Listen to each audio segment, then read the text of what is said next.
Hi, good afternoon. Welcome. We are here in our studios today on a Friday afternoon, and Val, we don't have football tonight. It's kind of an odd feeling as we've had football every Friday night since the middle of August, but with Pioneer losing on Friday, all of our teams are out. So may only be a 1 week reprieve for us, though. We did get a note from Heath Shanahan with IHSA TV that they may need us next Friday to do a semi-state, which is, for us that's a pretty big call. It's like getting the call to the big leagues, right?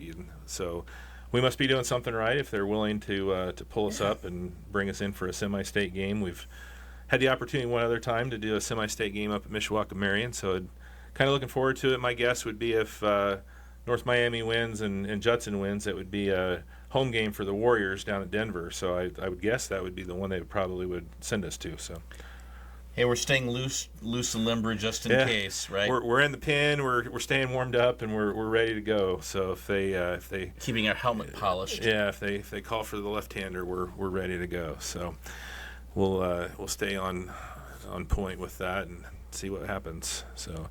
Also, McConaughey, they're playing for a regional title tonight. They got an opportunity maybe to host a semi-state game, so that'd be another possibility as well. Right. Yeah. Big news on the Rochester Valley boys basketball game. Yeah, this thing has been kind of reached its dramatic conclusion earlier this week. A much more something you never expect to talk about in November. Yeah. But yeah, the Rochester and Tippecanoe Valley boys basketball teams will play each other this year. It'll be Saturday, November 30th at Rochester, and the JV game will start at 1 and the varsity game will start at 2:30.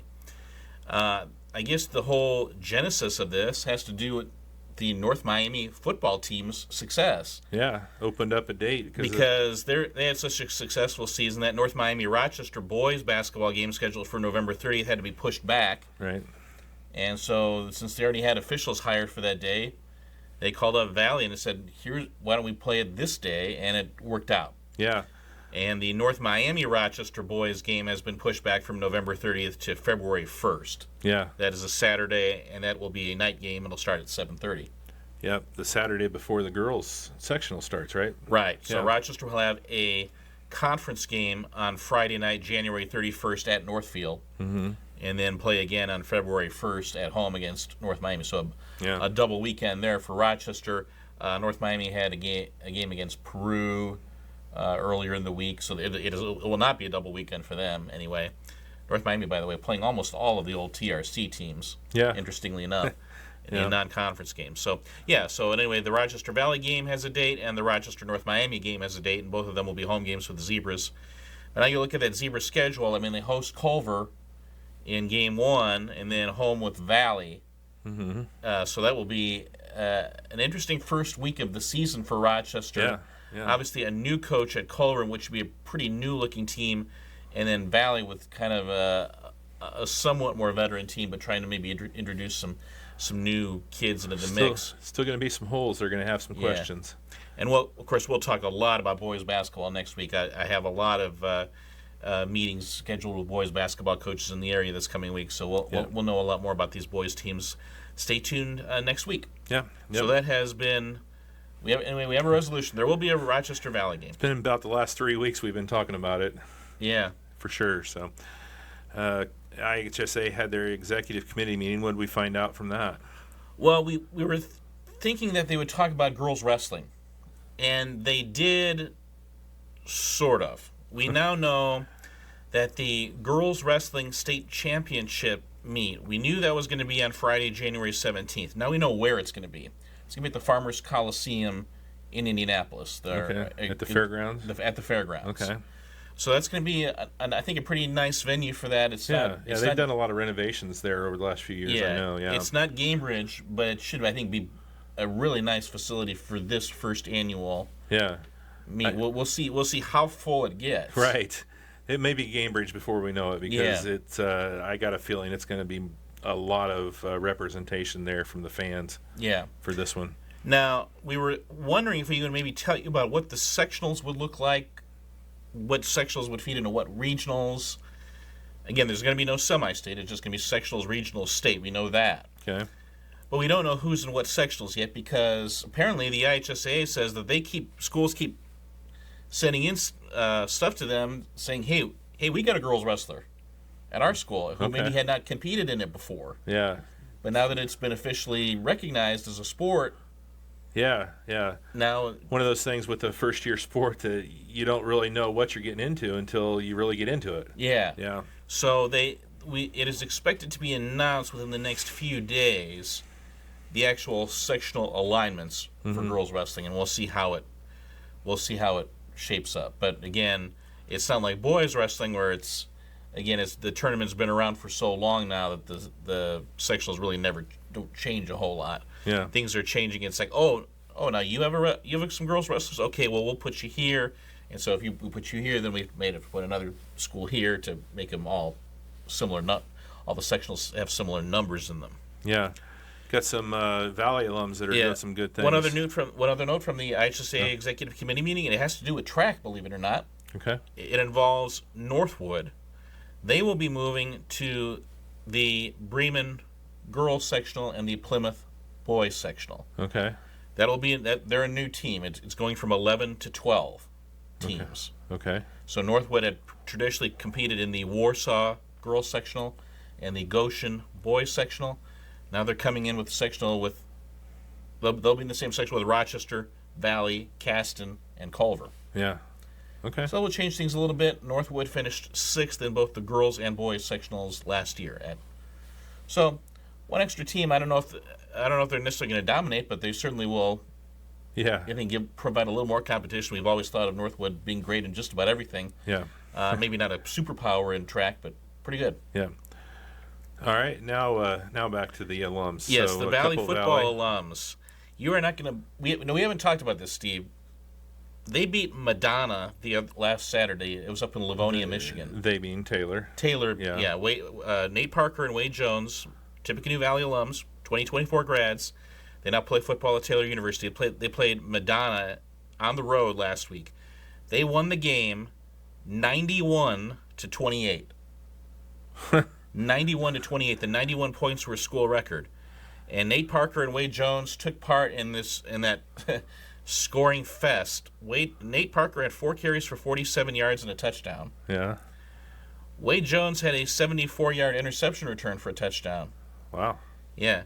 Believe it or not, he actually, in a game where they scored 91 points, he also punted once, and Wade's the punter. How did they have time to punt? He had a 44-yard punt. So, yes, those two Valley football grads who are teammates again in college both had big games as freshmen the other day against Madonna. Yeah. And then we had a signing this week. Bryn Barrett. Right. The signing period started Wednesday and will last through next Wednesday, the 20th. Bryn Barrett was the one that we had in our area sign, and I wrote an article about Bryn and about her kind of evolution as a player and how she ended up deciding in IU Kokomo. It was Coach Heather Hayes. She talked about how loud and how funny Heather Hayes is. And of course, Heather Hayes was a longtime high school volleyball coach before getting in the college ranks. She was a very successful volleyball coach at Frankfort High School. Okay. And she will now be Bryn's college coach at IU Kokomo. Yeah, congratulations to Bryn. Also, she was named the MVP of the conference. She was named MVP of the conference. I think she was also named, the Coaches Association named her to the Scholar Athlete list. Yeah, there were several Culver players, I think, that were on that list, wasn't there? Yep. Yeah. So, big week for Bryn. And, of course, that she was signing with IU Kokomo was not news. I think she had announced that weeks ago, about a month ago at least. Yeah, it's been a bit. But it was definitely, a cap run. It was a fantastic senior season for Bryn. And, again, she was such a versatile player. I mean, she could hit, set, block, dig. Yeah, and I think the biggest thing was, even above all that was the leadership that she provided to that team. I know, her and her sister, you could see them kind of going at it a little bit, but Big Sis always kind of took control and made sure everybody was in line. So I think that was as much of a contributing factor to their success as her athletic ability. So, all right, that's good stuff there for the Culver senior. So we were down at the pit last Friday, Val, for the sectional championship. Our last remaining football squad that was in action, the Pioneer Panthers, facing off against the Taylor Titans. And Taylor is one of those teams. I don't think that Pioneer took them lightly. They had, but boy, an injury kind of midseason to Harris, and he proved on Friday night how big his absence was, because his presence was monstrous. Right, and how big a factor speed can be in turning around the momentum of a game. Again, Valley really controlled things pretty well in the first quarter, and they get the first points of the game on a touchdown run by Micah Rands on a quarterback sneak from the 1. And Pioneer led 6-0 at that point. Extra point was no good by Philip McFatridge. And it would stay that way. So this is now into the third quarter. It was 6-0, and the Titans would get on the board. 5:56 to go in the third. Yeah, that was Zaven Fritz who caught that touchdown pass. And here's a backbreaker for Pioneer. They had first and goal. Taylor stops them, and then Cole Franklin had a chance, but then the cutback was such a good cutback by Harris that Franklin went down, and all of a sudden it was off to the races. Yeah. And Harris took it 94 yards for a touchdown. Yeah, we haven't seen anybody with that long of a run not in a Pioneer jersey at the pit for a long time. Yeah, it was basically like a quarterback lead where he was following his running back, and once he got to the sideline, look out, and then that made it 15-6, and then this touchdown run by Jalen Wooten made it 22-6.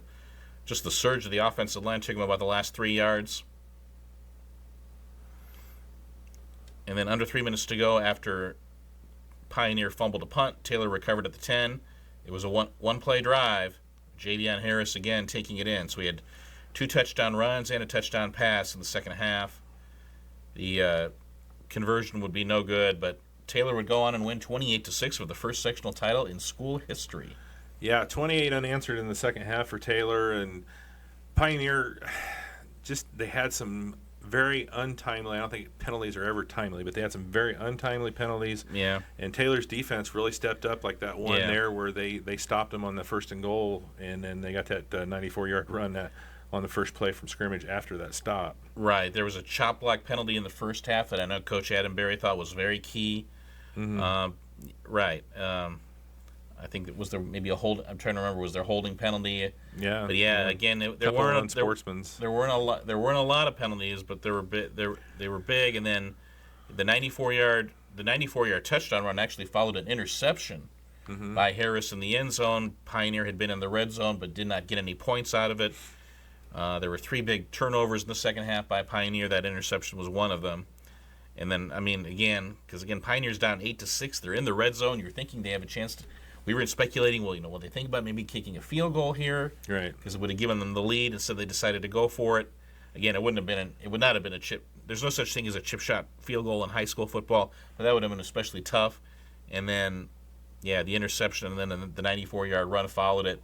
And again, you're thinking maybe Pioneer might take the lead, and then all of a sudden they're down 15-6. It's a 2-possession game, and they were in trouble. Yeah. Sometimes those close field goals are harder than the ones that are 20, 30 yards away in high school because of the hashes.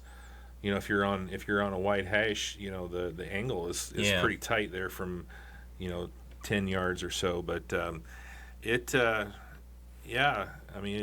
seemed like I don't want to take away from anything that Taylor did, because they really dominated that second half. Yeah, they had.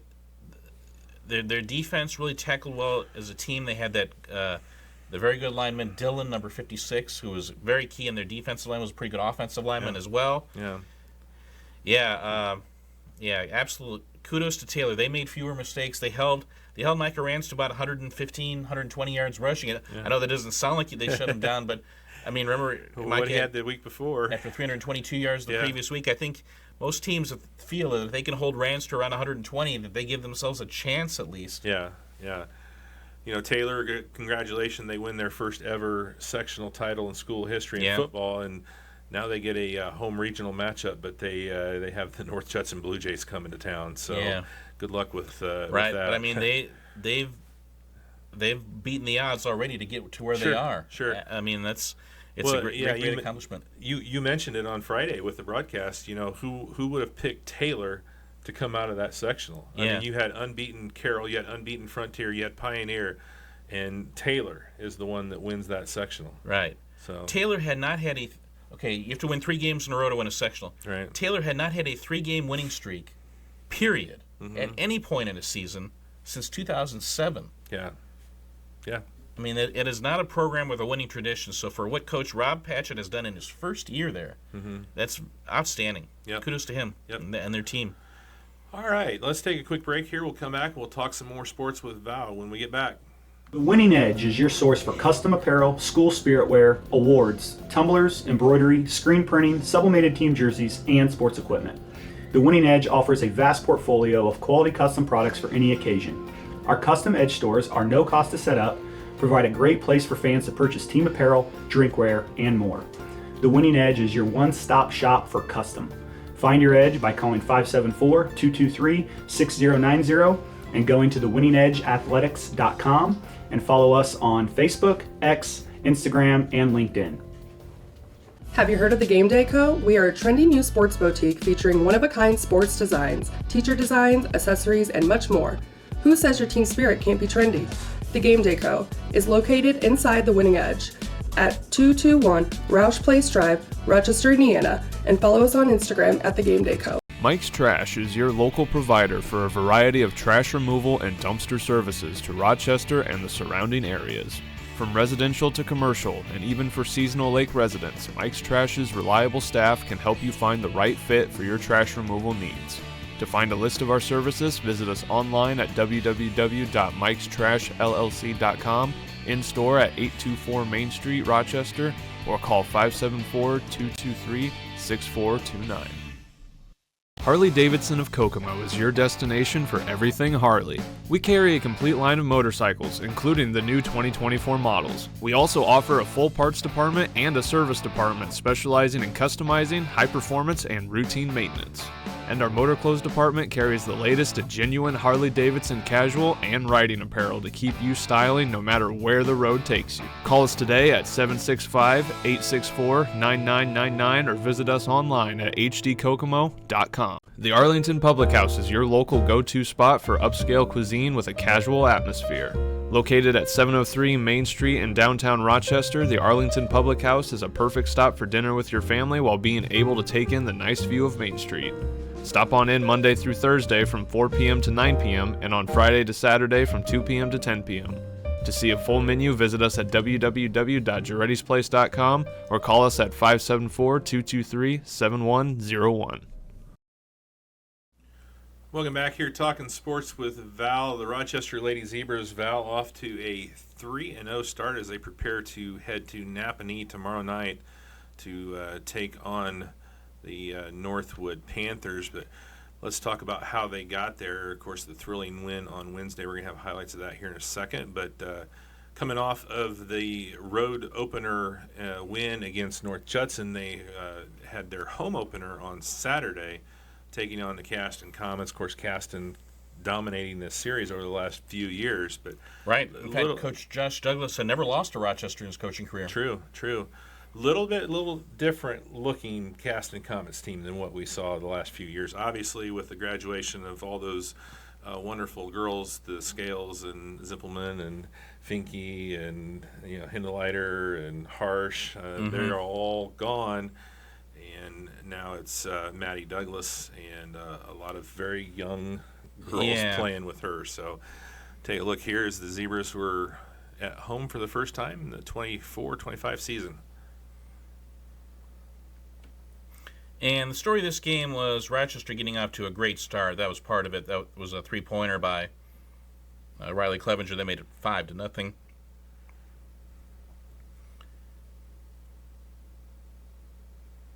And that was another jumper. Was that Wilson? I think they made it 11-2.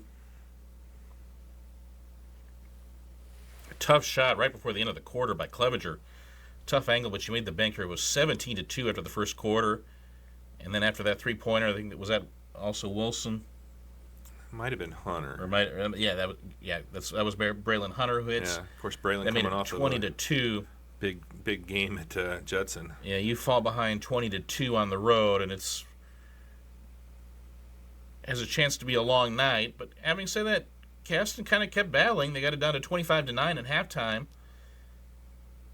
Here is a three-pointer by Ella McCarter out of the corner that made it 28-12. And then when Rochester had their backs turned and Gigi Berry hits this three-pointer, Caston's back within 13 at 30-17. Yeah. So really for a quarter and a half, they outscored Rochester, 15-10. But then it almost seemed like at that point was when Caston ran out of gas a little bit. Yeah. That three-pointer, Clevenger had a couple three-pointers during that run. And I know at the top of the key three, and that made it 44-17. That kept off a 14-0 run and put Rochester at 44-17. I know a lot of the Comets had been battling illness over the last week or so, according to Coach Douglas. So literally running out of gas is probably what happened because, when you're sick, you can gut it out for a certain amount of time, but eventually that catches up to you. Right. Maddie Douglas led the way with 8, but no other Caston player had more than 3.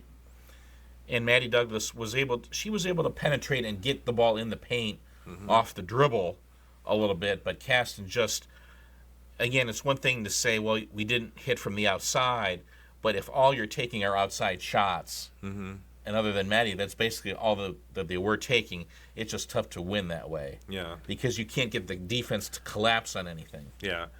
They'll be all right. They're a very well-coached team. They got some athletes right. that, get them healthy, right, physically healthy, and B, get them some time on the court together. Right. And we'll talk more about Caston later. But again, from a Rochester standpoint, I think the Lady Z's, this is a sign that their physicality is starting to wear on people.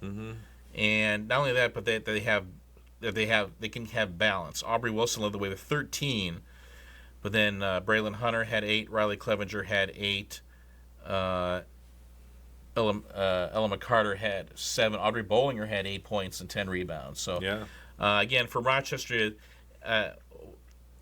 they're going to be tough to guard because they have 5 players on the court who can score, but they also have 3 or 4 girls who can dribble a little bit. And again, not necessarily point guards, but just who can dribble the ball a little bit, and so they can move the ball from side to side. Yeah. So that sets up a big road game, non-conference game for Rochester as they headed down to Denver to take on the North Miami Warriors. North Miami looking to get back on the winning track there. They were 1-1 coming into this one. And they always seem to play interesting games here. I remember that one game when back in 2018 when Macy Brown scored the game-winning basket in the final seconds. They tend to play pretty close games here, and this was along like that. I thought North Miami came really well prepared, and they, but Lainey Musall, having said that, nothing she does really surprises us anymore.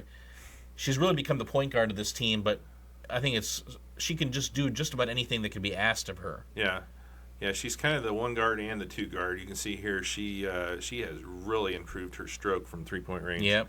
Not that she was ever a bad three-point shooter, but boy, she is just very consistent.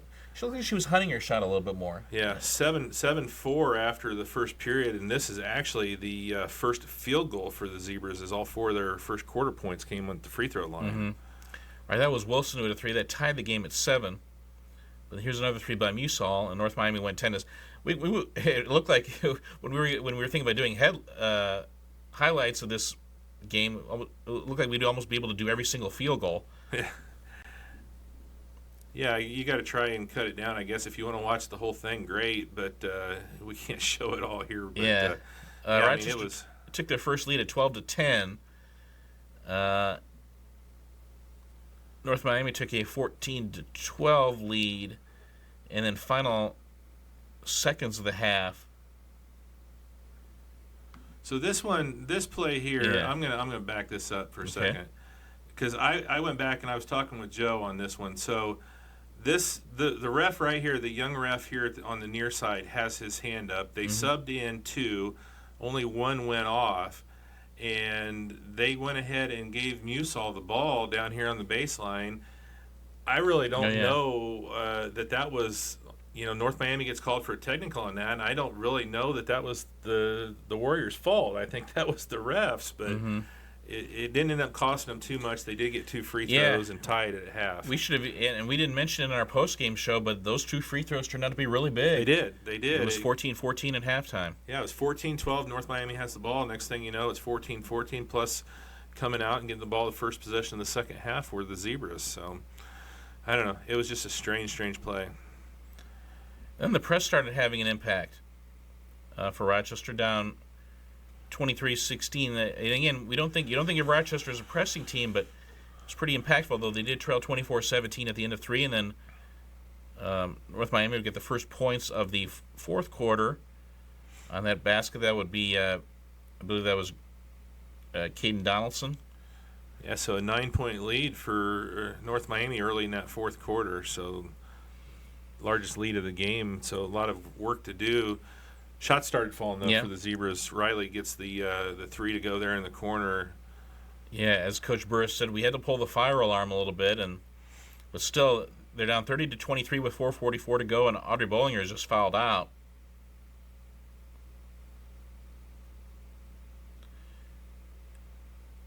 And that was a 3-pointer. I believe that was Clevenger also. Yeah. They made it 30-26, and then they get a steal in the backcourt, and Wilson would be fouled. Makes them both. Yep. Pulls the Zebras to within 2. Now still Rochester down 34-30. Then Ella McCarter would sink this 3-pointer. I made it 34-33. I believe that was Ella's only field goal of the game. But again, North Miami would stay tough with the lead. Yeah, Ella and Hunter both with only 1 field goal, but they were both big ones. Pull-up jumper by Wilson made it 36-35. It was 38-35. Here's Hunter's. And this would happen. 3-pointer by Braylon Hunter that would tie the game. I thought somebody maybe set a screen, but I looked at the replay. It didn't look like anybody set a screen as much as it was just kind of a slow closeout. Yeah. Laney Musall might have gotten caught up in the traffic a little bit, and all of a sudden Braylon was open. Then Aubrey Wilson gets fouled. She just gets tripped up with 22 seconds to go. She gets the go-ahead free throws. Then there's a miss, a rebound by Hunter, and she hits those 2 big free throws to make it a 2-possession game. 3-pointer by Musall cuts the lead to 42-41. North Miami calls timeout. They put 0.3 seconds back on the clock, and this is how the game ends. Inbounds pass to McCarter from Hunter, and that would end it as Rochester beats North Miami 42-41. Yeah, great game, and like I said, a big comeback is it got up to 9. The lead did for North Miami, early in the fourth quarter. So great job, and I think the biggest thing was it felt like, we talked about it during the game. It felt like that 7-point lead that they had a lot of the time in the second half was a lot bigger than 7 points. Cause it was just a struggle to get any points at all. Right, and I think Coach Burris even told the girls at halftime, you're going to have to shoot your way out of this. Yeah. And they wound up doing that, basically. But, also, Wilson being able to get to the foul line because she's so strong and tough off the dribble that it's hard not to foul her. I mean, she had 8 free throw attempts in the Caston game. She had 14 free throw attempts in this game, went 9 for 14. Yeah. So a big win, and then, of course, they're going to have a tough road test again coming up tomorrow as they head up to Northwood. Right, and this was a Northwood team that beat Rochester last year 52-28, but this will be a different challenge. I mean, I think Rochester's, I think physically they're stronger. They should be able to handle Northwood's physicality, I think, a little bit better than they did last year. Again, Northwood is a team, they rely on man-to-man defense. That's what Taylor Burkhart has had his girls doing, and they do a great job of playing that half-court defense. So how will Rochester respond to that? Will he be able to set screens and get open looks? Well, the big thing without Jaden Field is how do you guard Payne? Mm-hmm.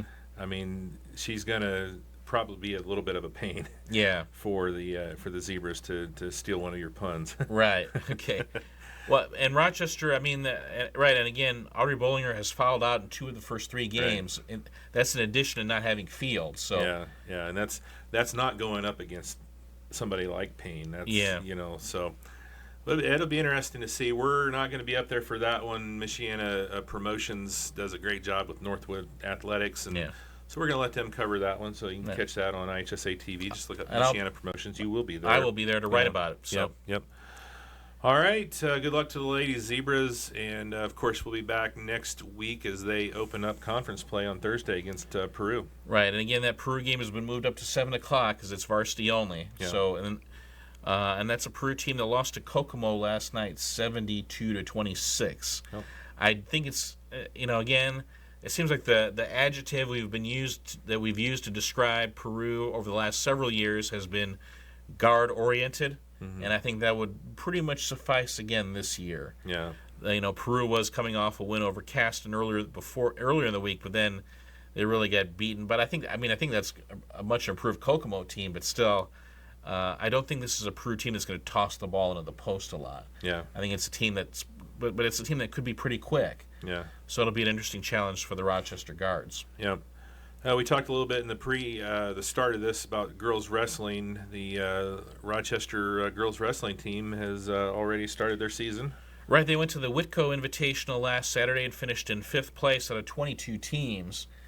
And Rochester only had 6 wrestlers competing. The 4 teams that finished above them all had at least 8. Mm-hmm. So again, on 5th place, I think is a very, very good result. And congratulations to McKenna McKee, who won her weight class, and what was a pretty tough tournament. Mm-hmm. Is that kind of the number we expect for them, or was there some girls that weren't able to participate? There's a 7th that we think might be able to participate, but the 6 who participated are the 6 most experienced girls. Yeah. Obviously, they suffered a huge loss and huge graduation loss in Grace Hirams, who was a 4-time state qualifier. Second year for McKee, right? She's not got a ton of experience, but she's obviously had a lot of success. She's just a sophomore. Early. She just started wrestling last year, but she's just a talented athlete. Of course, she made it to state last year, and certainly is off to a good start this year. Yeah. Then they had a dual meet at home against Peru on Wednesday night. Of course, we were at the basketball game, but they beat Peru 36-18. Apparently, the meet was finished in about 20 minutes, half an hour. Okay. But all 6 wins were by fall. Rylan Strasser won. Lily Gerald won. I was talking with Lily yesterday. She's moved up a couple of weight classes. Okay. But got a win. She finished 3rd at Whitco, by the way. Rylan finished 3rd at Whitco in her weight class. McKee won. Kyra Doran won. Elise Enyard won. Elise finished 3rd in her weight class. Yeah. And Lane Pepler, I talked with Lane yesterday. She's gone from 145 last year all the way up to 170. Oh, wow. Wrestling girls a lot bigger than her, but she finished 3rd at Whitco and then won her match by fall against Peru the other night. Again, Lane she's a workout warrior. She'll embrace the challenge. Yeah. So has she picked up that much weight, or is she just wrestling a lot higher weight class than she actually is? I think more the latter. Yeah. Just wrestling a higher weight class. I know she's definitely one of those that's just. I mean, all these girls are really into it, but she definitely seems to be really, really into it. Yeah. So they go to the Penn Invite tomorrow. That'll be one of the bigger meets of the year, and then they travel to Western on Wednesday for a dual meet. Western, like Rochester, they're a great wrestling program, and it sounds like girls wrestling is catching on there as well quite a bit. So it'll be a nice dual meet to have down at Rocheville. And then next Saturday they will be home for the Rochester Invite. Okay. So it'll be busy. It'll be busy next Saturday at Rochester because you have the girls wrestling tournament during the day, and then there's a girls basketball game that night against McConaughey. Yeah, that'll be a big one too. So, and then swimming, they're going to get underway. Yeah, they will be at Plymouth on Tuesday. It'll be a girls only meet. It looks like I was there for picture day yesterday. It looked like there are going to be about 10 girls, maybe more than 10, maybe 10 to 15. Mm-hmm. But again, they are practicing this year at Pioneer High School. All the meets will be on the road. Yeah. And so they started with this girls-only meet at Plymouth on Tuesday. Yeah, pool is being renovated this year, so we're looking forward to seeing that when they get it finished. But those type of renovations, just ask Tippecanoe Valley, they take a while. Yeah. It's not an easy thing to do. So. Yeah. But again, some returnees: Ava Thomas, Aubrey Miller, is. So, yeah, quite a few girls back from last year. All right. Let's take another quick break here. We'll come back and we'll talk some more sports with Val here in just a moment.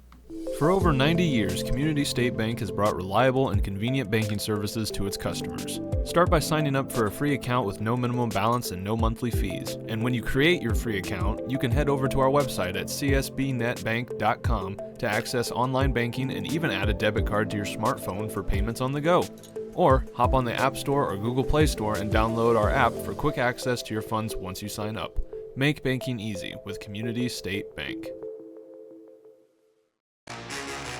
Say hello to a whole new world of growing possibilities with Nutrien Ag Solutions. Let the experts at Nutrien Ag Solutions help you realize the highest crop yield with the most sustainable solutions possible. Stop by their local location just east of Fulton or call at 574-857-3555 or visit online at www.nutrienagsolutions.com to see how Nutrien can help you. At Webb's Family Pharmacy, we strive to provide our community with a better alternative. We respect the many choices our patients have when it comes to healthcare needs. When they choose us, we go above and beyond to offer them personalized service and care that will consistently remind them of why we are a superior choice to other pharmacies. Pharmacy care should be proactive when possible, should be customized to patient needs, should strive for better health outcomes, should help manage costs. At Webb's Family Pharmacy, our mission is to provide the pharmacy care you deserve.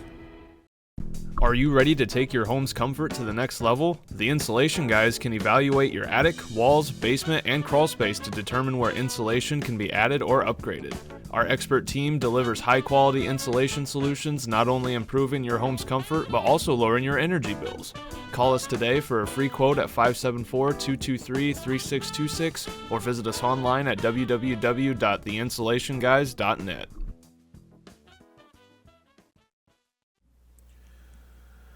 All right, Val, let's talk a little Tippecanoe Valley girls basketball. Rebecca Parker here in her first year. Yeah. Tough game with the Academy the other day. Right. Culver Academy came to Valley and wound up eking out a 41-34 win, dropping Valley to 1-2 on the season. Culver Academy, by the way, is 4-0. So they're off to a really good start. Again, bringing back a lot of girls from their team last year while it's a new mix of players for Valley. Again, Valley really struggled. The key might have been in the second quarter. Valley scored only 1 point in the second quarter. You know, they were actually ahead 7-6 after one quarter, but by halftime, Culver Academy was up 16-8. And again, an 8-point deficit, not necessarily an overwhelming deficit, but the way Valley was just struggling to score it. Having said that, Valley made a nice comeback in the third quarter. They got a little more kind of tempo to their offense. Lucy Hayden, who did not score again, Gabby Gonzalez had all 8 in the first half. Lucy Hayden played a much bigger role in the second half. She had a 3. She had another jumper. She even, she can even score off the dribble a little bit. And Valley got it down to 20-19. And in fact, but then Culver Academy scored 5 quick points to get it back out to 25-19, and they stayed ahead the rest of the way. And they wound up winning. Again, Valley made another little rally there in the fourth quarter. Actually had a chance at the lead down 33-31. Beautiful little stutter step move by Gabby Gonzalez in the open court to finish. You can tell she's looking to get her offense going sometimes, but and be more of a factor as a scorer, even though she's really, I think, more of a natural point guard. And then, meanwhile, the Valley zone defense, that 2-3 zone they play, I think was having an impact on Culver Academy. Culver Academy had struggled a little bit from the outside, but again, it wasn't that Culver Academy hit many threes. They only had 2, but both of the threes they made were timely. And then they were able to get a couple of big baskets inside. They've got 2 nice big girls in Kate Clemens and Amelia Binkley, and just made enough free throws to pull out a 41-34 win. Yeah.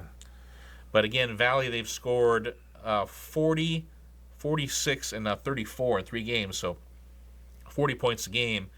Again, I think that Coach Rebecca Parker, I'm sure, would like to increase that number moving forward. But again, it's just part of it was the foul trouble.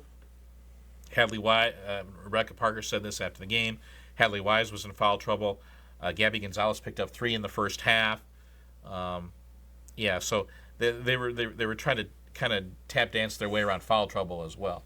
Yeah. It always makes it hard. Obviously, you got to back down a little bit of some of the things you want to do, especially on the defensive end. Yeah. When you're, especially 3 fouls in that first half. But boy, it's really fun to watch Lucy Hayden play because she's got these little post moves, or kind of that little rhythm dribble. She gets to kind of get her feet underneath her, and then she could finish. She's got the little baby hook shot. Mm-hmm. She can even score off the dribble a little bit. She can shoot the three. So it's really been fun to watch Lucy improve as a player and progress as a player. And then with her and Gonzalez, they've got kind of that inside-outside combination. Mm-hmm. And then again, Lydia Craig, she's just so scrappy, mm-hmm. and she's helping out in that starting lineup as well. Just need a third scorer really to step up. Right, Hadley Wise, again, she was in foul trouble and was not a big factor offensively in that game. But a big week coming up there at LaVille tonight in their conference opener. Yeah. And again, that's the LaVille team that squeaked by South Central the other day in their opener. Yeah. This game has low-scoring game written all over it. Yeah. Tonight at Dale E. Cox Gymnasium. And then they host Northwood. Brooke Edison is, she's obviously got the heritage, but she's a good-sized player for LaVille. Right, and she's athletic and good size as well. Yeah. That Hannah Kuski, who's their point guard. Mm-hmm. It'll be interesting to see her and Gabby go at it. Remember, Gabby grew up in the LaVille district. Yeah. She and Kuski, I think, know each other pretty well. Yeah, Kuski is pesky. Yeah, she's a pesky Kuski. Yeah. On defense. And again, they've got some kind of spot up shooters that help out as well. And then Valley hosts Northwood on Tuesday at Rita Price Simpson Court. Again, that's a Northwood team that will play Rochester on Saturday. Yeah. So again, it's a Northwood team that has a lot of athleticism and now veteran experience, coming off a trip to semi-state last year. Yeah. And then and size. Right, and size. And then right after playing Northwood on Tuesday, they got another home game on Wednesday against Western. Ooh. Okay. Now, Western, new coach and a lot of new players. They graduated a big portion of their team last year. Yeah, no more Mackenzie York. Yeah. But I'm sure that'll be a challenging game. And then another home game next Friday when John Glenn comes to town for another conference game. John Glenn has gotten off to a really good start. They are undefeated. Yeah, they're 3-0 and playing very, very well. Yeah. I don't know. I admit I don't know much about who they have now, but boy, impressive start. Yeah. So. And a team that's always pretty athletic and pretty long. Yeah. Yeah. All right. What else is going on over at Valley? Not a whole lot. We know that swimming season is going to start not next week, but the following week, the Tuesday before Thanksgiving. So get that new pool and get it inaugurated. Yeah. With some meets. Right. Yeah. So again, we know with Coach Whetstone that they'll be a very competitive team. Yeah. All right. Anything else Valley-wise? That's all. All right. All right, let's take another quick break here. We'll come back and talk some more sports with Val in just a moment. Are you in need of branded apparel, promotional products, custom signs, graphic design for your business, church, or organization? The Winning Edge can provide a dedicated service rep to ensure you have custom products when you need them. Need a way to provide custom items to your employees or customers?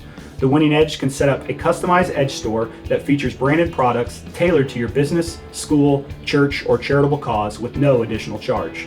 With a wide variety of customizable apparel, promotional items, office accessories, and custom tumblers, the Winning Edge is sure to provide the results you need for success. Find your edge by calling 574-223-6090, going to thewinningedgeathletics.com, and follow us on Facebook, X, Instagram, and LinkedIn.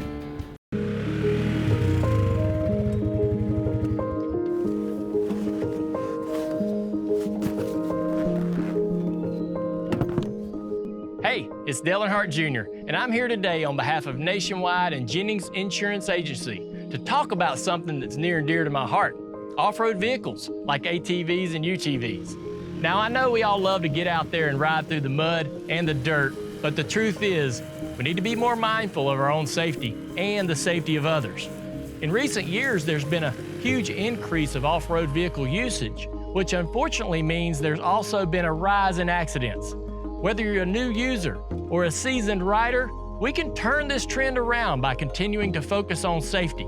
For starters, I recommend that you check out the safety resources and training courses available on Nationwide's website at nationwide.com/ATV safety. Let's all do our part to make sure we're staying safe out there. And thanks for riding with me.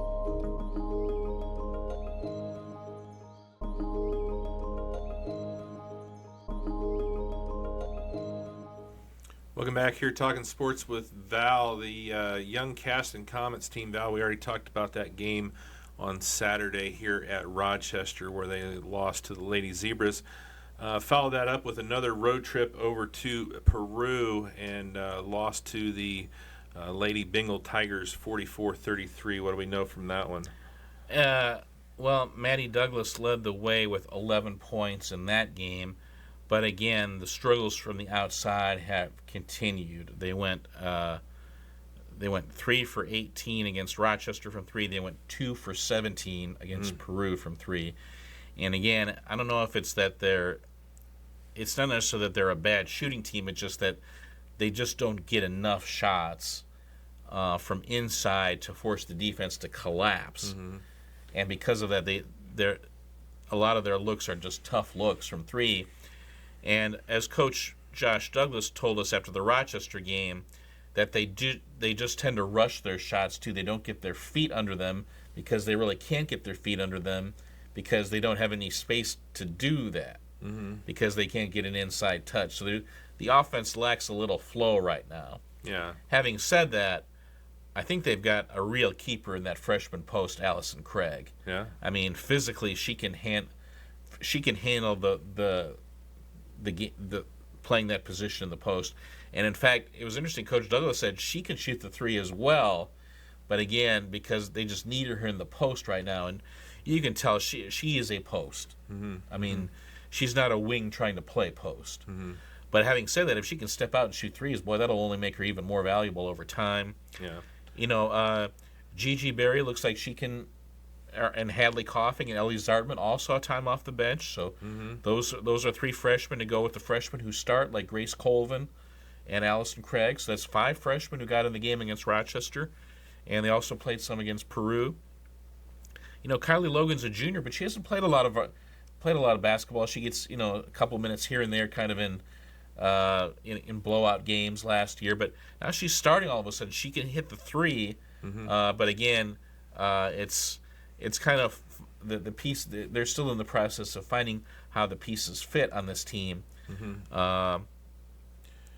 Well, and when your offense is struggling, the team you don't want to see on the other side of the bench is North White, because they make good offenses look bad. I mean, Coach Helmick, he just wow.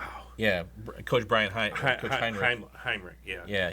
He does a terrific job there, and they, they're coming off a 32-24 win over North Miami. We were pretty impressed by North Miami, and I think I talked with Coach Curtis from North Miami after the game, and Adam Miller, the North Miami AD, and they were just kind of shaking their heads like they just, we didn't think they were, just kind of we thought we were in it offensively, but we just couldn't get it going offensively. Yeah. And of course, North White plays the zone, so how will that play in the Caston's hands somehow? Again, Coach Douglas has coached against the zone a number of times, so how will they do? North White has had had some success with a very experienced Caston squad. Yeah. And so that's going to be an interesting one. And then they follow it up. And another key will be, can Craig stay out of foul trouble going up against Autumn Reif, the post from North White? She is a terrific post player. Yeah. I mean, she can take over a game at times. Yeah. And their guards were really young last year. They're now a year older. Yeah. Yeah, so they got North White at home tonight. Then they open up conference play with a home game against Winnemac, one of the teams that we've talked about that we expect to be at the top of the conference. And Caston has beaten Winnemac 4 years in a row. That group with Scales and Simpleman and Hinderleiter and Harsh and Finke never lost to Caston. Never lost to Winnemac, that is. Right. They went 4-0 against them in their careers. Yeah. And so I'll be curious to see how this matchup shakes out. Again, it's going to be a more experienced Winnemac team, and we'll talk about them a little bit later in the show, but a more experienced Winnemac team. But, again, they used to dominate this rivalry against Caston. I mean, just dominated them. Yeah. So for Caston to have beaten Winnemac 4 years in a row is certainly And then another game on Tuesday with Argus, and that's another conference game as well. Yeah. With a new conference member, Argus Dragons. So, right, and it's an Argus team with veteran guards. Yeah, and they're coming in with a 1-0 conference record. Yeah. So, they're doing pretty good, 2-2 with Coach Brian Jennings. And Scales and Zimpelman and Hinderleiter and Harsh and Finke never lost to Argus either during their careers. Now it's a conference game. We'll see how they do. Yep. But again, I'm sure those Argus kids remember. Yeah. All right, so let's move on down the road to Royal Center. Let's talk a little Pioneer Panthers. Of course, we talked about the football team's loss to Taylor. Yeah. Girls basketball, let's just kind of gloss over the opener on Saturday. It was a rough one.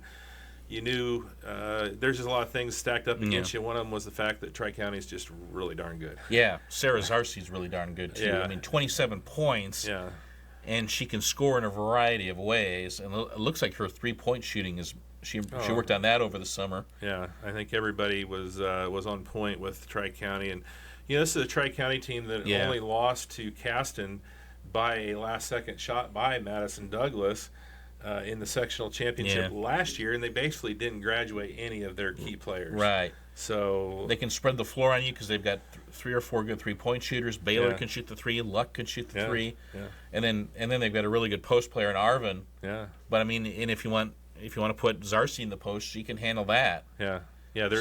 They're not overly tall, but they're long and 5'8", 5'9", with length and speed and ability, and they're playing with a little chip on their shoulder. Yeah.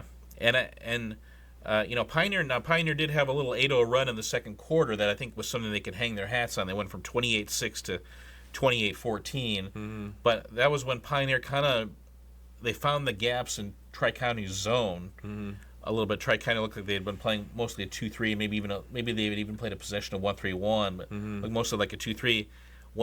I think Coach they went from a zone to a man at that point. And they ended the court. They went on a 34-4 run to close out the game. Yeah, yeah. And Pioneer had trouble with Tri-County's man, and a lot of teams are going to have trouble with Tri-County's man defense, though. Yeah. So, but again, from a Pioneer standpoint, Stricker led the way with 10 points. Yeah. But unfortunately, they only got 8 from the rest of the team. Yeah, 62-18 the final there in that one, and there's going to be a lot of teams that have low-scoring games against Tri-County, and. Yeah.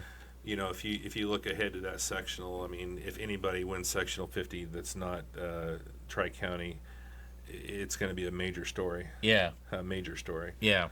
So a little bit better showing for the Lady Panthers as they open up their home part of their season on Tuesday night against Southwood. Southwood's first game of the year, obviously, since the success that they had with their volleyball team. Yeah. Pioneer looking for their first home victory since the end of the 22-23 season. Did not have a home victory last year. Yeah, I was looking for some familiar names in that Southwood roster. I mean, how many of them? Remember, not only did they win, obviously not only did they have a sensational volleyball season this year, making it all the way to semi-state. Remember, their softball team won sectional last year, and a lot of those softball girls play basketball as well. Gracie Lambert. Yeah. Is one of their she's their catcher on their softball team, but she's a good basketball player as well. As for Pioneer, I think the offense, it took a while to get going, but once they got going, it was pretty fun to watch in the third quarter.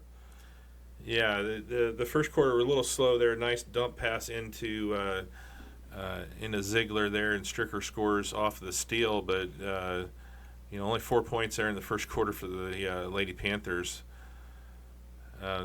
And Lambert, we're going to bring up her name here at the end of this game because she closed it out in a big way for the Lady Knights there. Again, Stricker's defense turning into offense and get a nice Euro layup there on that one. Still 7-point lead for the Knights going into the half in this one. And that lead would actually balloon up with this bucket, 25-10. But Pioneer would start to figure some things out here. McKenna made it to the free throw line 10 times in the third quarter alone, made all 10 of her free throws, and actually ended up 12 for 14 from the free throw line. So Right. She finished with 18 points, but only had 3 field goals. But she shot free throws so well, and of course able to score with the clock stopping. They would, 25-10, and that makes it 27-26. So, if my math's correct, there it was a 16-2 run. Yeah. After they had fallen down by 15, and that free throw by McCaig actually ties us at 27. Southwood would get a bucket. McCaig three-pointer would actually put the Panthers up for the first time since 2-0, 30-29. I like that little hesitation there at half court, and the left-hand layup for Stricker puts the Panthers up by 2, 32-30. Southwood would hit a 3, puts them back up 33-32, then a bucket there. Was that Hathaway, I believe? Yeah, she had a big basket in the fourth Avery quarter. Hazelby with a big bucket there. Yeah, Hazelby had 4 points, but all in the fourth quarter, 2 big field goals.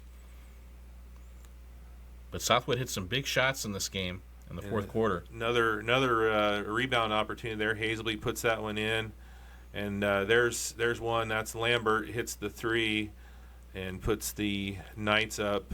Would actually go up by 4 down in the corner. I think that was Lambert again. That's kind of the nail in the coffin there that ended up sealing it off. And a last-minute three-pointer by McCaig would make the final 48-43. The furious comeback. They did take the lead, and it went back and forth there for a while. But, boy, Lambert, she just came up huge in the end there for Southwood. They hit, I think, 4 threes in that fourth quarter to pull out the win. Right, and the Pioneer has been – they've given up a lot of threes these first 2 games. So have they just run into 2 hot shooting teams, or how much of that is that, and how much of that do they have to improve their defense? Because it looks like this is a team that's going to play some zone. Yeah, mainly zone. I haven't seen them play man for 2 years. Yeah. That's part of it. And then I think, we'll see what Coach McWhorter does when they head to Michigan Town on Tuesday against a really good Clinton Central team. Who has an experienced point guard. A very experienced guard. And it's going to be interesting because I think they found something in that lineup they had there in that second half. So if they can continue with that, you got a lot of new pieces. You had a couple girls that didn't come out. Again, that's, one of those things that you just got to deal with. But I think they found something with that lineup there. I think Hazelby showed me something in that fourth quarter. So we'll see if she doesn't earn herself some more playing time. Yeah, I think that's a good sign, yeah. She's a long guard, and she's got good speed. She's got to work on her offensive capabilities, but defensively she was big. Yeah. And we saw some press. Pioneer was able to do some press. Last year they did some press and ended up hurting them more than it helped them, but they did get some steals off of that. If that's right, if you've been working on your press, the first team you don't want to play in the season is Tri-County. Right. Yeah, and they didn't try it against them. But that's a good sign that they had some success getting turnovers and finding something they could hang their hat on defensively. Yeah. So a tough road trip to Michigan Town, like we said. They take on the number 2 team in 1A, the Clinton Central Bulldogs, different looking team than they had last year. With Parkinson graduating, Robbins graduating, but you still have Carly Davison. I don't know where she's going to end up playing basketball, but she is a very talented guard, just a junior. I mean, she's the real deal. Yeah, I'll be curious to see how maybe she's expanded her game since last year. Yeah. And then there might be even a little bit more on her shoulders this year. Yeah. So she can score it, she can handle it. She's a good rebounding guard. Yeah. And she's just a pest on the defensive end too. Yeah, and then we get a chance to start off with conference play next Saturday with Culver coming to Royal Center. So that'll be an interesting one. Culver gonna be a completely different looking team. They got some girls that came out that didn't come out last year, and then a great group of freshmen. So it'll be interesting to see what the Cavs look like. Right, and a team that's going to be pretty athletic, I think. Yeah. So. All right, let's see. Swimming, what do we got? Yeah, the girls' swimming team starts next week. They travel to Wabash for a meet on Tuesday, it'll be a three-way meet because Culver Academy will be there as well. And then they have a home meet with Eastern on Thursday. Okay. So the girls start next week. All right. Let's take another break. We'll come back and talk some more sports with Val here when we get back. Some see a wrestling match. We see a 6-minute lesson in grit.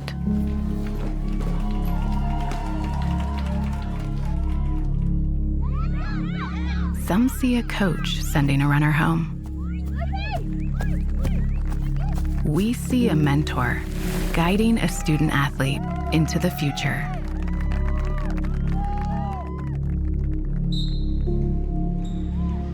Some see a volleyball match. We see a student athlete learning how to be poised under pressure.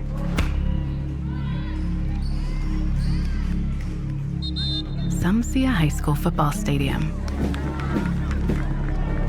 We see the one place where the whole community comes together. Welcome to Timbercrest Senior Living Community in North Manchester, Indiana. As you transition to the next stage in your life, Timbercrest is here to help you every step of the way. From deciding if a life plan community is a good fit for you, to touring and picking out your new home, to making the move and sharing your next step in life with family and friends. We aim to make the process as smooth and enjoyable as possible. Contact us today to schedule a tour and discover your new home. Dick's Drive-In is the place to go for delicious, high-quality comfort food. Locally owned since 1957, Dick's Drive-In serves a variety of meals that are sure to satisfy your cravings, with menu items such as cheeseburgers, tenderloins, hot dogs, sloppy joes, and more. Not only that, but be sure to keep an eye out for our locally famous taco trailer. To learn more, visit our Facebook page or visit us at 184 North Main Street in Rochester. There are some things in life you just can't plan for. But here at Evans Agency, we strive to help you have all your bases covered when it comes to protecting your assets from whatever life throws your way. Whether it's home, business, auto, or life, Evans Agency has got you covered. With a heart and hand for friendship, Evans Agency has been serving the community for over 20 years. Call 574-224-6988 or visit online at www.evansagencyllc.com. Welcome back here talking sports with Val, the Argus Lady Dragons. Val, 2-2 and 1-0 in the Hoosier North Athletic Conference. Good start here for against the schedule. Against the schedule, they play the first 4 games. I think that's pretty good. You know, trying to adjust to obviously life without Samantha Redinger and a new coach and everything. I'm very impressed. Yeah, and you know, they're coming off a 48-36 loss to an undefeated Culver Academy team on Saturday, but hung in there for a long while against a pretty good team. In fact, it was interesting. I talked with Coach Bill Murchie the other day. He was like, "Yeah, Argus, man, their guards, Barkus and Lee, they're really tough." And so even he was impressed. Even though Culver Academy won that game, they made Culver Academy work to win that game. And then they bounced back and got a 40-38 win over Triton on Tuesday night in their conference opener. A great win at Phil Waybright Gymnasium over one of their biggest rivals, and now it's a conference game. Yeah. So a good start to the conference season, especially against a team they know very well. Again, the story was balanced scoring. Leah Pizzuto had 10. Yeah. Wow, if she can give them some points, that's a great sign that she's really expanded her game. And then Ellie Bolenbacher had a double-double with 10 points and 10 rebounds. Yeah. So, and then Lydia Lead had 9. Yeah. You know, it's Argus Triton. I mean, you know, there's been a lot of years they've played twice, 3 times, you know, against each other during the year, and it doesn't seem to matter. That's kind of one of those games where you throw the records out, and to get that win, you know, for this young team, that was very impressive. That opened my eyes. Right, and Lexi Gibson has been giving them I think she had 6 in that game. So if Lexi Gibson can give them some scoring, because we know Lexi is a really good athlete and she's going to be an asset on the defensive end. If she's also contributing on the offensive end, they're going to be a very competitive team. Yeah. So they head to Elkhart Christian tomorrow before right, and that's kind of a big game against Elkhart Christian because they're now in Argus's sectional. True. Yeah, they used to be conference rivals, but now they're sectional rivals. Right, and it's an Elkhart Christian team that I think is going to have some size. Yeah. and then head back into conference play on Tuesday as they go down to Fulton to take on the Comets. That'll be an interesting game. Right, an interesting matchup. Again, Argus will probably be the more experienced team of the two. Yeah. Can Argus's defense, again, Coach Jennings coaches a zone, and he does an outstanding job. How will their zone bother a Caston team that struggled to shoot from the outside this year? Right. And meanwhile, can they get point again? But the thing about Caston is their zone is pretty tough as well. Caston plays more of a 1-2-2 zone, so when they come out and bother Morgan Barkus, can they handle the ball in the wings, and can they maybe even get the ball inside, entering the ball from the wings to Bolenbacher? Yeah. But again, that Bolenbacher versus Craig matchup could be the decisive factor. Who can stay out of foul trouble? Who can get their game going offensively? Yeah. I think both teams are going to go into that one thinking, they have a shot to win, and it's just going to be a matter of who executes. Right. Yeah. Scott Jennings never beat Caston, so let's see if his brother can beat him. Right. Culver Cavaliers. And then a home game against Trinity Greenlaw next Friday. That's a game that Argus will have a chance to win as well. Yeah. So the Lady Cavaliers have not got started yet, obviously, with their success that they had on the volleyball floor. They were scheduled to play North Miami tonight. That game has been postponed to Monday, December 23rd, due to North Miami's football success. They got a football game tonight, so you can't have a basketball game too. Yeah. So that's been pushed back. The season opener is at Westville tomorrow night, and all of a sudden, first of all, who would have thought that would be the opener?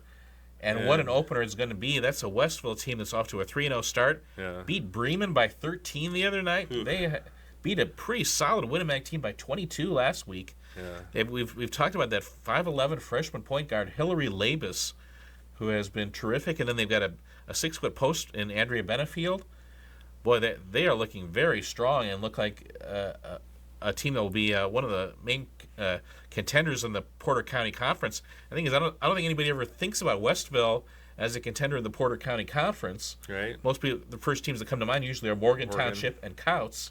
But I think sometimes Washington Township. Sometimes Washington Township. Few years, yeah. But I think looks like Westville is going to be right there with them. I mean they have been opening some eyes through these first couple weeks of the season. South Central has their stamp on that conference sometimes too. Yeah. So, yeah, no, that'll be an interesting opener on the road against a very good, and then then they have to jump right into conference play. Yeah, conference play at John R. Nelson on Tuesday night with Winnemac coming to town.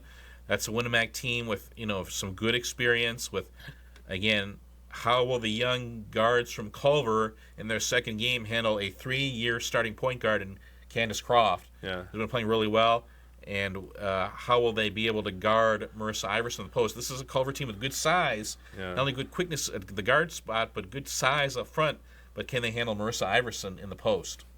Fouls are going to be big because we've seen if the Cavaliers can stay on the floor, if they don't get into foul trouble, they got some good size. Right, that Iverson versus Amaya Williams matchup is kind of a game within a game. Yeah, Amaya is a great player and has got great size, but we've seen her kind of struggle with fouls at times. Yeah, and then Culver has a home game with Elkhart Christian coming up on Thursday. So, again, this is Culver. Even though their girls' basketball season is getting off to a late start, they're still going to play 5 games before Thanksgiving.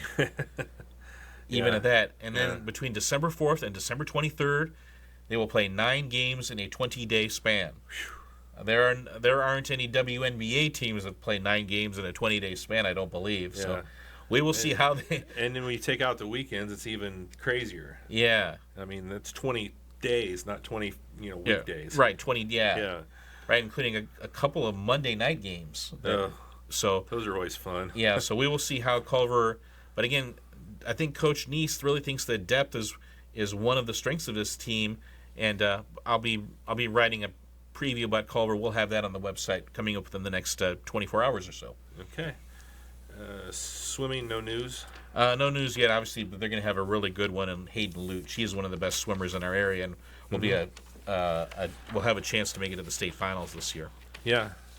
Coming off a great volleyball season, Hayden, but swimming is even more of her thing. Yeah. So let's talk a little bit about the Winnemac Warriors. We talked a little bit about that loss to Westville. had a big win against North Newton. Ended up winning that one 45 to 13. 45 to 13. I can't read your writing. Okay, it was right. They held North Newton to only 4 points in the second half. It was 22-9 at halftime, then 23-4 in the second half. And the story of this game was Iverson, who had struggled a little bit in her previous game, but she had 26 in this game. She had 13 in each half. And what was really nice to see, if you're a Winamac fan, she went 8 for 10 from the foul line, because I know free throw shooting has been a little shaky at times for Marissa, but if she shoots 80% from the line, boy, is she going to be even tougher to stop. And she's somebody who's going to get to the foul line a lot for that team. Yeah. And then in addition to the 26 from Iverson, they got 8 from Croft and 7 from Sadie Popejoy. Yeah.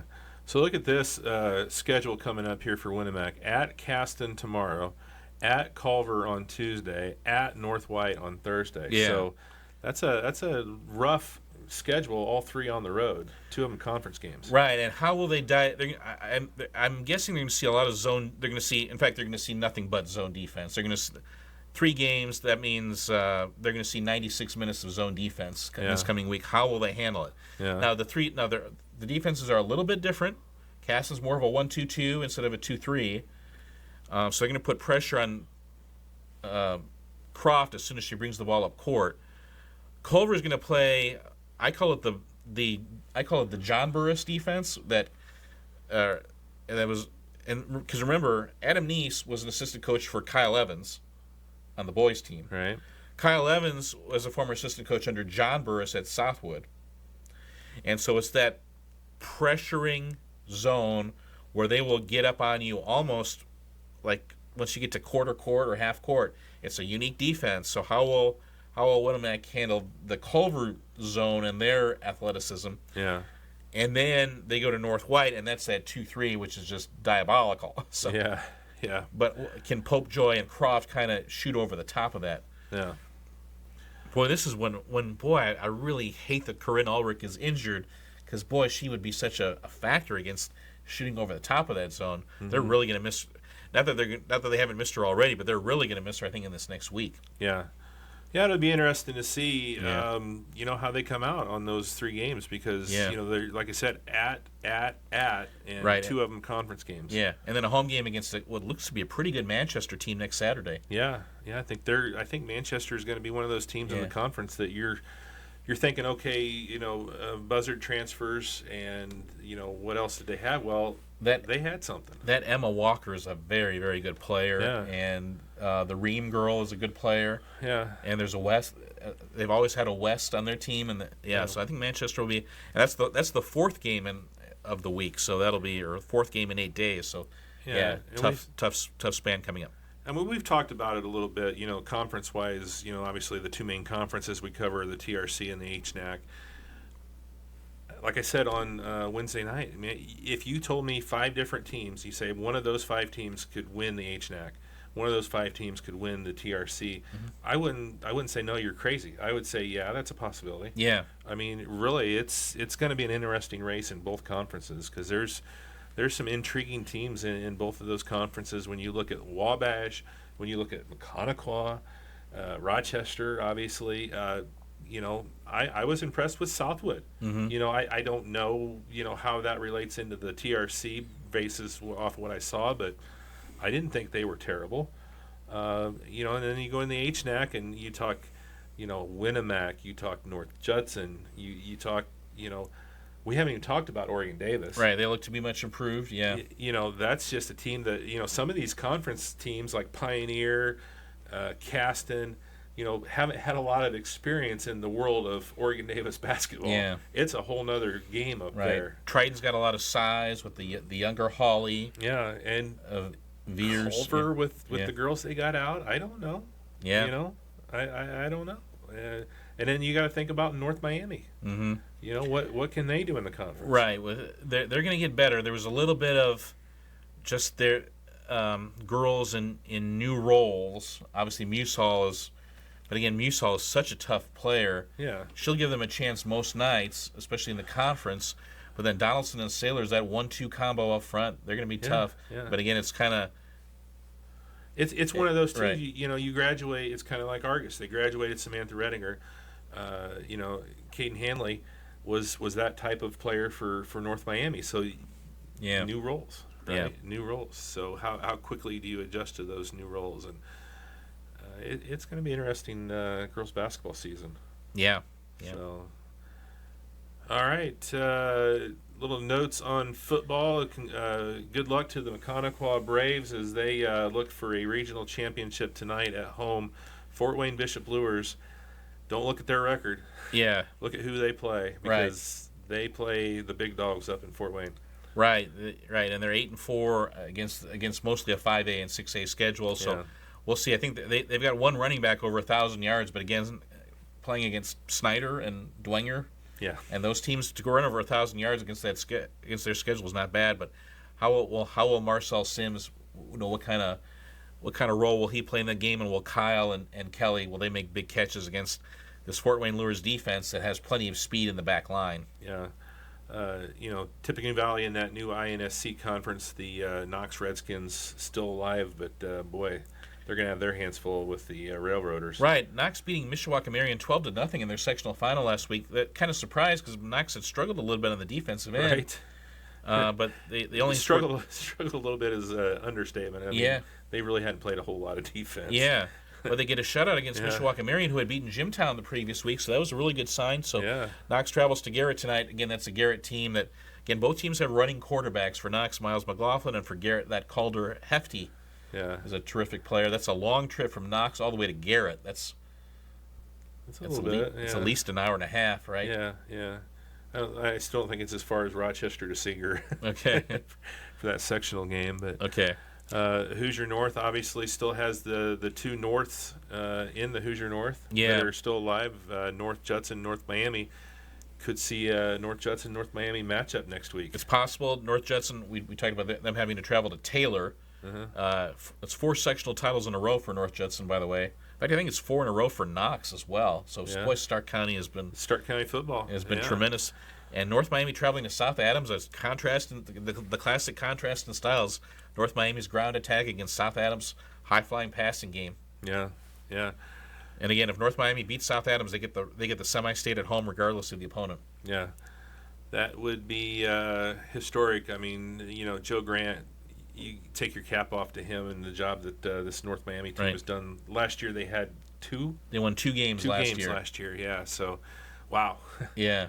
What a job they've done, and an opportunity to get a semi-state game. Yeah. So. Yeah. Volleyball state championships were last Saturday. Yeah, congratulations to Trinity Lutheran, who won the Class 1A state title. Of course, they actually took a set off Southwood earlier in the year, so we knew they must have been good. Yeah. But a first state title in school history, because Trinity Lutheran is located down in Seymour, in case you're wondering. Right. Western Boone, what a year to win the Class 2A state title, upsetting number 1 Brownstown in the state championship match. After upsetting Southwood in the semi-state. They took more than one set off Southwood. They took 3. Yeah. They've got 2 D1 players on that Western Boone team. So the one girl had, I think, something like 36 kills. I think she's going to Wake Forest or something. Wow. Yeah. So I mean, they were talented, but I think they'd been laying in the weeds a little bit. But boy, they're the real deal. Roncalli in Class 3A, a traditional superpower, won. And then in Class 4A, congratulations to that Carroll team from Fort Wayne. First state title in school history, beating Yorktown in the state championship match. Usually when Yorktown gets to essentially winning a road match, because Yorktown, they're usually pretty comfortable at Ball State. Right, not too far from home. Yeah, not too far from home, but Carroll won 10 miles maybe. Yeah, and I think just really showing how good the quality of volleyball is in Fort Wayne. Yeah. So, good stuff there. And one last thing I wanted to give a shout out to. I saw that IHSAA podcast series on the 50th anniversary of girls basketball. Highly recommended. Jane Schott, who's the new assistant commissioner for the IHSAA, she's hosting the podcast. She talked with Judy Warren, the first ever Miss Basketball. It was really great, and she talked about that the girls basketball rivalry at the start of girls basketball between Warsaw and Tippecanoe Valley. And that rivalry she had with Kathy Welch, it was really good, and I highly recommend it. Judy Warren was actually the coach at Maconaquah when my wife was there, I think, before she got into high school. I don't know that she She might have coached her maybe a year or something. Yeah, but, yeah. And Judy Warren got into coaching later on. Yeah. And it was funny. She joked about, when she first started that the coaching wasn't very involved when girls. The strategy was just, hey, you get the rebound, I'll run down the court, you throw me the pass. Yeah. Yeah. And that was a lot of their offense. But with Judy, they got a lot of baskets that way. Yeah.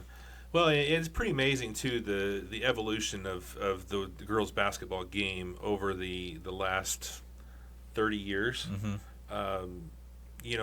Obviously with 3 daughters, I've been very involved in it in the last 10, 15 years. But one of the girls that Macy played with on a travel team, her mom actually played at West Virginia. She was a D1 basketball player back in the early 90s, late 80s or something. And she's like, I couldn't hold my hat with any of these girls today. I mean, even the girls that are going and playing NAIA stuff. I mean, it's just a completely different game. And, the quality and the caliber of, what these girls are doing now is, better than a lot of boys teams were doing in the 90s and the late 80s. I mean, it's amazing what some of these girls are doing. And we kind of have, maybe I guess the evolution has come slow enough that we just expect it now. But when you see great basketball, when you see like what Caitlin Clark has been able to do and, revolutionizing the game, it's pretty amazing. Yeah. So anyway, the podcast it gets back to the roots of the game, and I really enjoyed watching. It's on the YouTube, the IHSA YouTube page. I don't know if it's actually an audio podcast, but it is on video. So if you want to see check that out, yeah. So, all right, well, I think that's it. Unless you have anything else, that's all I got. Yeah. So we will. Coach Brian Heimlich is the North White girls basketball coach. We know his name. I swear we do. Yeah. We didn't even have to look it up. We know him. We've met him. He's a nice man. Oh yeah. The least thing we can do is remember what his name is. Yeah, I mean he's been around North White since probably 2010 or so. Yeah. And was a very successful boys basketball coach at West Central. Yeah, he taught at North White and then would drive to West Central after school and coach there. But now it's all there at North White for him. Yeah. His classes and his team. Yeah. So. All right. Well, let's wrap this one up here before we make any more mistakes. Okay. Thanks for tuning in, and we'll be back next week. We'll talk some more sports with Val. Good luck to all of the football teams going for regionals tonight.